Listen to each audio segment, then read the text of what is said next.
In this video, we are going to write a Python program to find out the resolution of the image. So hey guys, Mayank here and welcome you all to Mayank Codes. इस video में हम जानने की कोशिश करेंगे किस तरीके से हम एक इमेज का रिजोल्यूशन फाइंड कर सकते हैं with the help of Python program. So सबसे पहली जो चीज यहाँ पर हमें करनी है वो ये करनी है कि हमें हमारे फोल्डर के अंदर, जो कि होने वाला है हमारा मयांक कोड्स, बेसिकली एक प्रोजेक्ट का नाम है जो कि हमने पाईचार्म के अंदर स्टोर करके रखा है।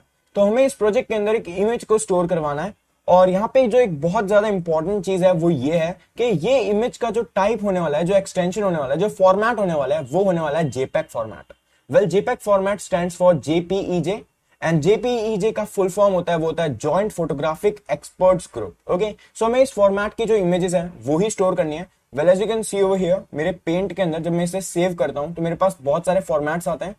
पीएनजी फॉर्मेट, जेपीईजे फॉर्मेट, हमें ये वाला फॉर्मेट लेना है। हमारे पास बीएमपी फॉर्मेट भी आता है, जीआईएफ भी आता है और अदर फॉर्मेट्स भी अवेलेबल होते हैं। तो हमें उन सब में से जेपीईजे वाला फॉर्मेट लेना है और उस फॉर्मेट को, जैसे मेरे पास यहाँ पे फॉर्मेट अवेलेबल है तो मैं पहले उसे स्टोर करवा देता हूँ कॉपी करके। लेट्स से ये वाली इमेज है। अब इस इमेज पे अगर आप थोड़ा प्रॉपर्टीज पे क्लिक करते हैं, so you can see that this image is a jpj file that is nothing but jpj format only and details के अंदर जब हम जाते हैं तो हमें पता चलता है इमेज की जो हाइट है वो है 4330 पिक्सल्स एंड जो विड्थ है वो है हमारे पास 5774 पिक्सल्स। ओके, सो ये जो डायमेंशन हमारे पास निकल के आते हैं वो आते हैं 5774 क्रॉस 4330 पिक्सल्स। ओके, सो हमें यही चीज पाइथन के थ्रू अचीव करनी है। Let's see how we can do this thing, but before that मैं इसे यहाँ पे कॉपी कर लेता हूँ कंट्रोल सी करके एंड मैं इसे अपने मयांक कोड्स नाम के फोल्डर के अंदर या फिर प्रोजेक्ट के अंदर पेस्ट कर देता हूँ। सो यू कैन सी ये मेरी यहाँ पर फाइल ओपन हो चुकी है .jpj वाली, और इसका जो एक्सटेंशन है वो jpj है और यहाँ पर हमारे पास जो डायमेंशंस है वो है 5774 क्रॉस 4330 और ये जो इमेज है वो है 2.12 MB की। ओके, सो यहाँ पर हम सबसे पहली जो चीज करेंगे वो ये करेंगे, हम ऐसा फंक्शन क्रिएट कर देंगे जो कि हमें कोई भी इमेज, कोई भी साइज की, उसके करस्पॉन्डिंग हमें उसका रेजोल्यूशन फाइंड करके दे दे। तो यहाँ पर मैं एक डेफ नाम का फंक्शन क्रिएट करूंगा, मतलब डेफ से हम फंक्शन क्रिएट करते हैं और जो फंक्शन का नाम होगा वो होगा जेपीईजे और हम आगे आरईएस लिख देते हैं। और इस फंक्शन के अंदर हम जो भी हमारी फाइल होगी वो डाल देंगे। तो हम यहाँ पर फाइल नेम इस तरीके से लिख देते हैं और हम फाइल नेम यूजर से लेंगे। यूजर को कौन सी फाइल इनपुट करवानी है, हमारे केस में होगी image2.jpj। ओके, अब इस फंक्शन के अंदर जब हम आते हैं तो हमारे पास सबसे पहली जो चीज करने को रहती है एक फाइल के साथ वो रहती है उस फाइल को ओपन करना in the format of a binary. ठीक है, मतलब मुझे एक फाइल को रीड करनी है बाइनरी फॉर्मेट में, तो उसके लिए हमारे पास यहाँ पर एक चीज होती है, हम बोलते हैं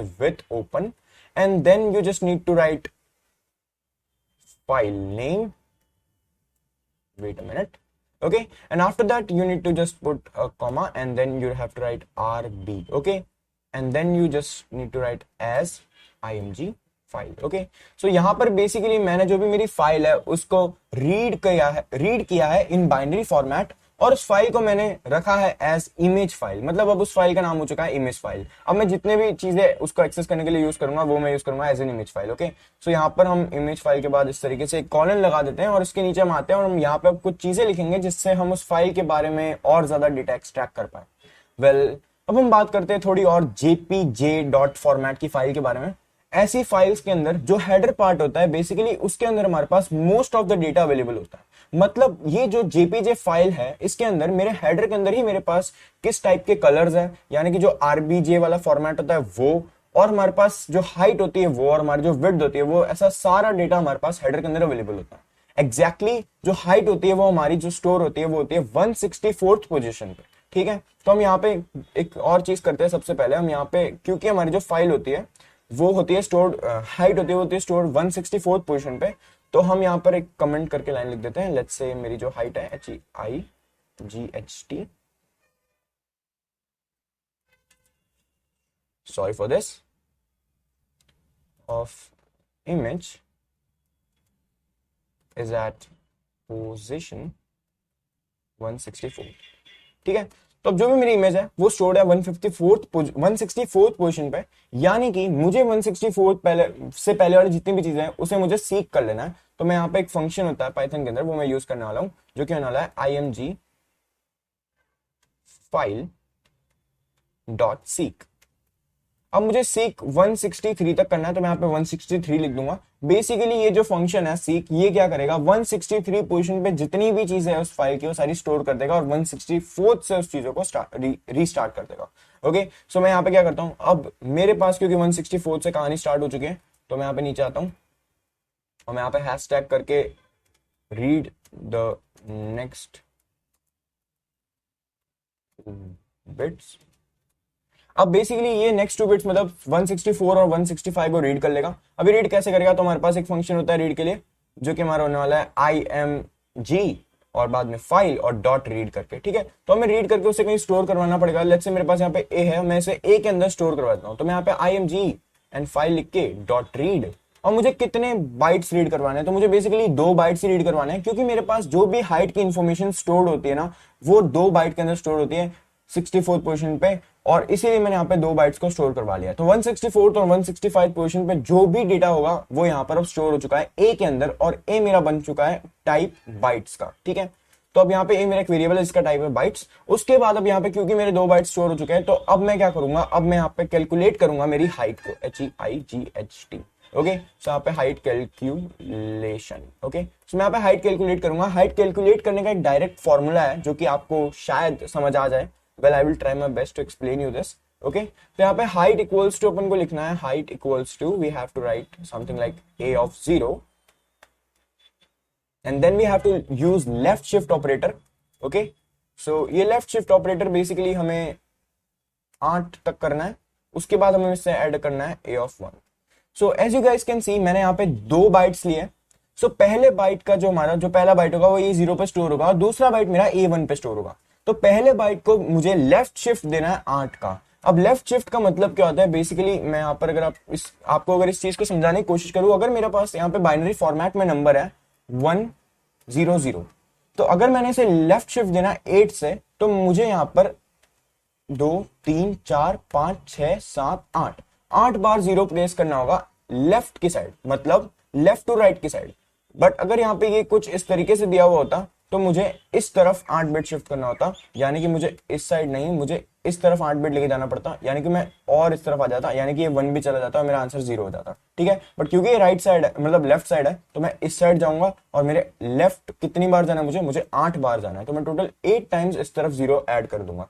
वेल, इस चीज को अब थोड़ा सा हम इग्नोर करते हैं और हम आगे बढ़ते हैं। हम यहाँ पर एक और बार यूज करते हैं हमारा रीड फंक्शन, क्योंकि इसके आगे वाले जो नेक्स्ट बाइट्स होने वाले हैं वो होने वाले हमारे विड्थ के लिए। क्योंकि हमने ऑलरेडी हाइट कैलकुलेट कर ली है, तो हम विड्थ कैलकुलेट करेंगे। तो हम पहले यहाँ पर जो नेक्स्ट दो बिट्स है उसे हम रीड कर लेते हैं और स्टोर कर लेते हैं ए के अंदर। तो यहाँ पे हम रीड करेंगे नेक्स्ट 2 बाइट्स। ओके, एंड अब हम क्या करते हैं, उसके लिए हम ए के अंदर ही सेम चीज करेंगे, img, और उसके बाद हम यहाँ पे sorry for this, okay, file, and then we'll just read this thing and we'll store this thing in 2. okay, we'll just read this thing and we'll store this thing in a. okay, so मेरे a के अंदर मेरे पास जो positions आएगी वो आएगी 165 की जगह 156 and 167। ओके, और उसके अंदर जो भी डेटा होगा वो मेरे पास यहाँ पे स्टोर हो जाएगा, ठीक है। तो अब मुझे क्या करना है, अब मुझे विड्थ कैलकुलेट करनी है। तो सेम एज हाइट में यहाँ पे विड्थ कैलकुलेट करूंगा। यहाँ पे मेरे पास विड्थ है कैलकुलेशन। अब यहाँ पे मेरे पास जो विड्थ है वो क्या होगी, YDTH width equals to,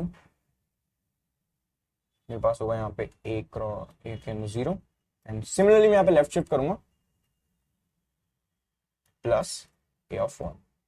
well, यहाँ पर जैसे मैंने चीज कर ली, अब मेरे पास विड्थ और हाइट दोनों आ चुका है, तो अब मैं सिंपली यहाँ पर विड्थ और हाइट प्रिंट करवा सकता हूँ। बट बिफोर दैट यार, मैं चाहता हूं कि आप ये चीज समझने की कोशिश करोगे किस तरीके से यहाँ पर मेरा जो है ये विड्थ और हाइट काम कर रहा है। तो उसके लिए मैं क्या करूंगा, मैं सबसे पहले यहाँ पर प्रिंट करवाने की कोशिश करता हूं टाइप ऑफ ए, जो कि हमारा होने वाला है ऑफ कोर्स बाइट्स फॉर्मेट के अंदर। फिर मैं यहाँ पे प्रिंट करवाता हूं type of height comma type of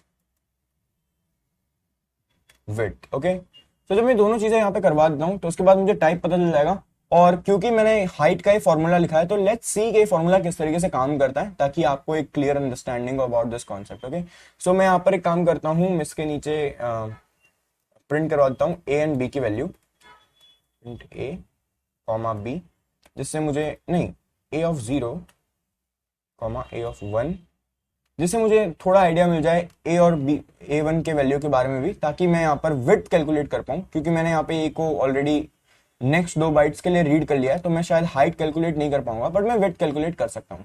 तो मैं अगर हाइट कैलकुलेट करना चाहता हूँ तो मुझे इसके नीचे लिखना पड़ेगा प्रिंट 0 1। ओके, सो मैं हाइट और विड्थ दोनों कैलकुलेट कर सकता हूँ, बट बिफोर दैट मैं यहाँ पर नीचे आता हूँ और मैं यहाँ पर प्रिंट करवा देता हूँ मेरा the resolution of the image is, and यहां पर मुझे बस सिंपली जो हाइट है, पहले विड्थ लिखता है गेस, जो विड्थ है वो, एंड देन मुझे यहाँ पे क्रॉस के लिए एक्स यूज करना पड़ेगा, और कोई मैं यूज नहीं कर सकता ऑपरेटर, यहाँ पे कॉमा देना भूल गया, ठीक है। तो यहाँ पे मैं हाइट यूज कर लूंगा, एंड अब मैं इस प्रोग्राम को रन कर सकता हूँ, बट मुझे इनपुट में एक इमेज देनी होगी, तो मेरे पास यहाँ पे इनपुट में ऑलरेडी इमेज है, तो मैं यहाँ पे फंक्शन कॉल करता हूँ जो कि मेरा होने वाला है JPEG फंक्शन, और इसके अंदर मेरी जो इमेज है वो है img2.jpg। ओके, सो अब अगर मैं इस कोड को रन करता हूँ, वेल इसको मैं ऐसे रन नहीं कर सकता, मुझे इसे स्ट्रिंग के अंदर सेव करना पड़ेगा, तो let me just copy this first and then just do it like this. Okay, so अब जब मैं इस कोड को रन करता हूँ, so as you can see over here on the screen right now, it shows an error, and why is this error? I don't know why is this error. Okay, so error यहाँ पर आ रहा है, maybe because of this, अब शायद ना आए। Well ये एरर क्यों आ रहा है? Okay, oh sorry for this, मुझे इस चीज को यहाँ तक रखना था, and now if I try to run this code, I hope it works, and yes it works. So here you can see that मेरे पास यहाँ पर जो पहले A0 और A1 की वैल्यू है, for the height is 120 and 112, and similarly मेरे पास यहाँ पे जो विड्थ के लिए वैल्यू है A0 और A1 की, वो मेरी कितनी आ रही है? वो मेरी आ रही है 108 एंड 111। तो हम ट्राई करने की कोशिश करते हैं हम किस तरीके से हाइट फाइंड कर सकते हैं with this 2 values. Okay, so मैं यहाँ पर हमने बेसिकली हम इंटरनेट का यूज कर सकते हैं, तो मैं यहाँ पे गूगल का यूज करता हूँ, एंड मैं फाइंड करता हूँ सबसे पहले तो हाइट। ओके, सो हम हाइट के बाद विड्थ भी फाइंड कर सकते हैं, तो हम सिर्फ हाइट फाइंड करेंगे। हाइट में मेरा A0 होने वाला है 120, तो मैं सबसे पहले 120 का जो है बाइनरी फॉर्मेट फाइंड कर लेता हूँ। तो मैं यहाँ पे सिंपली 120 का बाइनरी फॉर्मेट फाइंड कर लेता हूँ, तो यहां पर वो निकल के आ जाता है कुछ 111 4 बार 1 और 3 बार 0। ठीक है, तो मैं इसको यहाँ पे कॉपी कर लेता हूँ, और as I have told you earlier, left shift में क्या होता है, हमें आगे की तरफ जीरोस ऐड करने होते हैं, तो क्योंकि वो लेफ्ट शिफ्ट देख सकते हैं अपन 8 बार हो रहा है, यानी कि 8 बार हो रहा है, तो हमें क्या करना है 8 बार जीरोस ऐड कर देने, यानी कि हमें यहाँ पर 1 2 3 4 5 6 7 8 बार जीरोस ऐड करने हैं। और अब ये मेरा बन चुका है एक नंबर, तो मुझे इसे कॉपी करके एक बार के लिए यहां पर नीचे पेस्ट कर देना, ताकि मैं इसे बाद में यूज कर सकूं।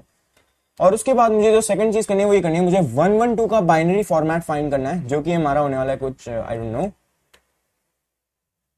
112 का बाइनरी। ठीक है, ओके, सॉरी फॉर दिस।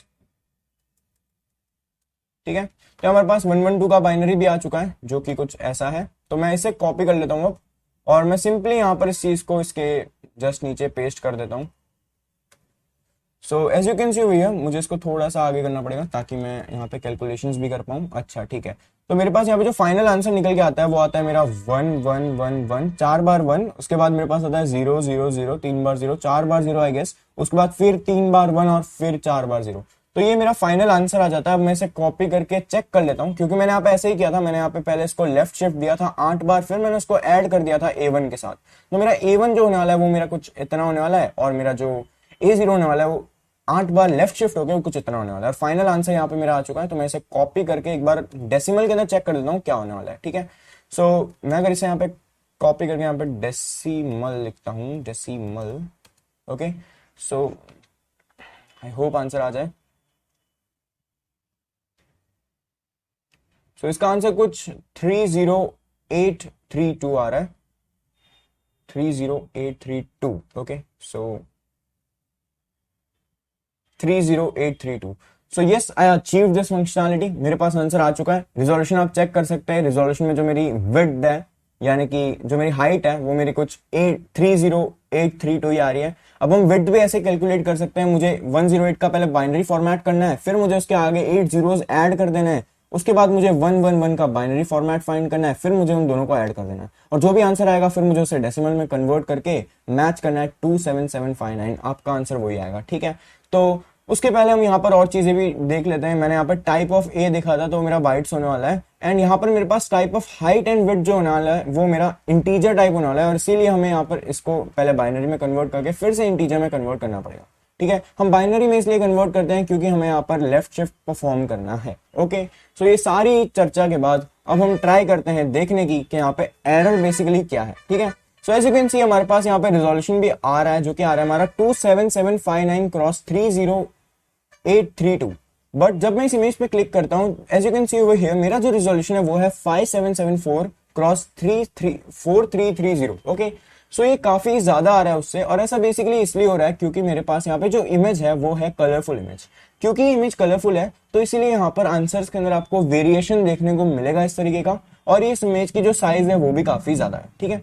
तो इस चीज को हमें अगर लाइक नहीं चाहिए, हमें अगर ये चीज हमें ऐसा एक्सेप्शन नहीं चाहिए, तो हमें बेसिकली बस एक ही चीज यूज करनी है, जो कि एक कह सकते हैं कैलकुलेशन का पार्ट है। आपको सिंपली यहाँ पर क्या करना है, आपका जो भी ये नॉर्मली इमेज की जो भी यहाँ पर अवेलेबल है, जैसे ये मेरे पास 5774 है ना, ये मेरा विड्थ है, तो आपको जैसे जैसे मेरे पास यहाँ पे हाइट है 4330, तो मुझे क्या करना है, मुझे यहाँ पे अपना कैलकुलेटर निकालना पड़ेगा सबसे पहले।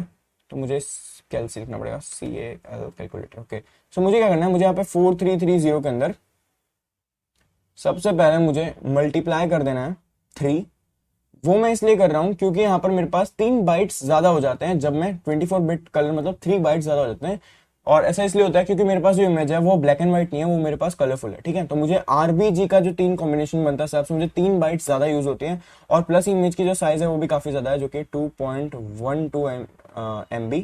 तो यहाँ पे अगर उससे भी मल्टीप्लाई करता हूँ तो मेरे पास 27538 के अराउंड कुछ आंसर आ रहा है, और मेरा जो विड्थ है एक्चुअली वो मेरा कुछ 27759 के अराउंड है। तो मैं अप्रोक्सीमेटली कहीं ना कहीं उसके पास पहुंच गया हूं।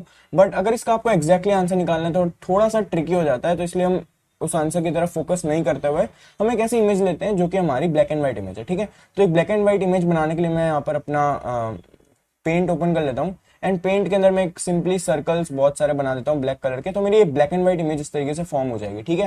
मैं यहाँ पे बहुत सारे सर्कल्स बना देता हूँ फटाफट से 2 सेकंड में। ओके, सो मैंने यहाँ पे बहुत सारे सर्कल्स बना दिए। अब मैं इसे सेव कर लेता हूँ, और जब आप सेव करते हैं इस इमेज को तो हमें याद रखना है यार, ये जो इमेज होने वाली है हमारी, आपने देख लिया शायद तक। ओके, सो ये जो इमेज हमारी होने वाली है, ये होने वाली है हमारी, वेट अ मिनट, ये होने वाली है हमारी JPEG फॉर्मेट में, ठीक है। तो मैं इसे JPEG पे क्लिक करता हूँ, और मैं यहाँ पे इमेज का नाम दे देता हूँ। मैंने ऑलरेडी एक इमेज बनाई थी जब मैं प्रैक्टिस कर रहा था, तो मैं एक काम करता हूँ, इस इमेज का नाम देता हूँ इमेज 3, और इस इमेज को मैं अपने उसी फोल्डर के अंदर स्टोर कर देता हूँ जो कि यहाँ पे मैंने क्रिएट किया था। तो मैंने यहाँ पे इस फोल्डर के अंदर इस ये वाली इमेज 3 नाम की जो भी है फाइल है, मैंने स्टोर कर दिया। और अब मैं अपने इस फोल्डर से इस वाली इमेज को, जो कि एक प्रॉपर्टीज में जाके देख लेते हैं कौन सा फॉर्मेट में है, ये इमेज JPG फॉर्मेट में है, जो कि .jpg तरीके से हम लिख सकते हैं। तो मैं इसे कॉपी कर लेता हूँ, और मैं इसे अपने प्रोजेक्ट के अंदर पेस्ट कर देता हूँ। उसके बाद यहाँ पर मैं 2 की जगह 3 लिखता हूँ, और अब अगर मैं इस कोड को रन करता हूँ, एज यू कैन सी मेरे जो डायमेंशंस है वो है 450 क्रॉस 700, जो मेरी होने वाली है विड्थ क्रॉस हाइट। तो अगर मैं इस चीज को रन करता हूँ तो you can C I am getting 450 cross 700, जो कि एग्जैक्टली सेम आ रहा है। ऐसा इसलिए आ रहा है क्योंकि अब मेरे पास बस 2 ही कलर्स है, जो कि black and white. Okay, so that's all about the basics of how you can find resolution of an image in Python. And यहाँ पर हम बेसिकली बस ब्लैक एंड व्हाइट इमेजेस के बारे में बात करते हैं, जो कि JPEG फॉर्मेट में स्टोर होती है, ठीक है। तो I hope you like this video, and if you like this video then do subscribe to my channel and also follow me on Instagram. Thanks for watching this video. Have a nice day. Take care. Bye.